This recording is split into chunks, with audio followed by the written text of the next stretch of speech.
ഒരു very beautiful Anarkali. അത് normal വരുന്ന അനാർക്കലി അല്ല, ഇതൊരു ഫ്ലെയേർഡ് ആയിട്ടുള്ള ഒരു അനാർക്കലിയാണ് കേട്ടോ. പാനൽ കട്ട് ഫ്ലെയേർഡ് അനാർക്കലിയാണ് നമ്മളിന്ന് കൊണ്ടുവന്നിരിക്കുന്നത്.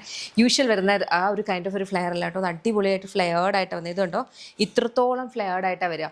ഇത് നമുക്ക് ഇവിടുന്ന് നമ്മുടെ ഏകദേശം ഈ ഒരു ലൈൻ വരെ നമുക്ക് നല്ല വേസ്റ്റ് ലൈൻ വരെ നമുക്ക് നല്ല ഫിറ്റ് ആയിട്ട് വരും. എന്നിട്ട് ഇവിടുന്നാണ് നമ്മൾ എക്സ്ട്രാ പാനൽസ് ഇൻസേർട്ട് ചെയ്തിട്ട് ആ ഒരു ഫ്ലെയർ ക്രിയേറ്റ് ചെയ്തേക്കുന്നത്. വെരി ബ്യൂട്ടിഫുൾ ആൻഡ് കംഫർട്ടബിളും ആണ്. ബിക്കോസ് കോട്ടൺ ഫാബ്രിക്കിലാണ് വന്നിട്ടുള്ളത്. നല്ല ഭംഗിയുള്ള ഒരു 4 ഷെയ്ഡ്സിലാണ് വന്നിട്ടുള്ളത്. ചെക്ക് ചെയ്ത് നോക്കുക. ഏതെങ്കിലും ഇഷ്ടപ്പെടുവാണെങ്കിൽ വെബ്സൈറ്റ് അല്ലെങ്കിൽ ആപ്പ് ത്രൂ ഓർഡേഴ്സ് പ്ലേസ് ചെയ്യാം. ഇതെല്ലാം നമ്മുടെ ഇൻ ഹൗസ് ബ്രാൻഡ് ആയിട്ടുള്ള ഗമ്മിയുടെ പ്രൊഡക്ട്സ് ആണ്. കംപ്ലീറ്റ് ഇതിൻ്റെ പ്രൊഡക്റ്റ് മാനുഫാക്ചറിങ്ങും പ്രോസസ്സും എല്ലാം വരുന്നത് ബാംഗ്ലൂരാണ്. നമുക്ക് സ്റ്റോർ ഉണ്ട്, lollipops life style, MC road, Kottarakkara, Adoor MC റോഡിലാണ് വരുന്നത്. ലേഡീസിനും ജെൻസിനും കിഡ്സിനും വേണ്ടുന്ന കളക്ഷൻസ് ഷോപ്പിൽ അവൈലബിൾ ആണ്. ഷോപ്പ് വിസിറ്റ് ചെയ്യാൻ പറ്റുന്നവർക്ക് ഷോപ്പ് വിസിറ്റ് ചെയ്യാം, അവിടുത്തെ കളക്ഷൻസ് എക്സ്പ്ലോർ ചെയ്യാം. അതല്ല ഇത് തന്നെയാണ് നോക്കുന്നുണ്ടെങ്കിൽ വെബ്സൈറ്റ് അല്ലെങ്കിൽ ആപ്പ് ത്രൂ മാത്രം ഓർഡേഴ്സ് പ്ലേസ് ചെയ്യാം. നമുക്ക് വാട്സ്ആപ്പ് സെയിൽസ് കേട്ടോ. Thank you.